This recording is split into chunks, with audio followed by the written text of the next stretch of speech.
साम्राज्य, सामान्यांचा असामान्य आवाज। महाराष्ट्र पोलीस दलाची स्थापना 2 जानेवारी 1961 रोजी झाली असून 2 जानेवारीला सोलापूर तालुका पोलीस स्टेशन येथे रायझिंग डे म्हणून साजरा करण्यात आला असून पोलीस निरीक्षक राहुल देशपांडे, पोलीस उपनिरीक्षक सुनील बनसोडे, महेश घोडके, गंपले मॅडम, ASI तांबोळी यांच्या मार्गदर्शनाखाली महानगरपालिका उर्दू शाळा कुर्बान हुसेन नगर येथील इयत्ता 7वीच्या वर्गातील मुले-मुली यांच्या समवेत साजरा करण्यात आला असून यात navy 9mm pistol, 9mm carbine, SLR rifle या यंत्रांची माहिती विद्यार्थ्यांना देण्यात आली।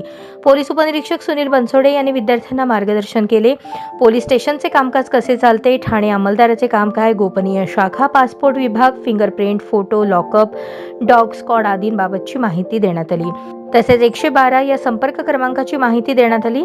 कार्यक्रमाच्या शेवटी विद्यार्थ्यांनी त्यांच्या मनातील शंका विचारल्या, त्याचे पोलीस उपनिरीक्षक गंपले मॅडम यांनी निरसन केले। कार्यक्रमाचे आभार शाळेच्या मुख्याध्यापिका तबस्सुम सय्यद यांनी व्यक्त केले।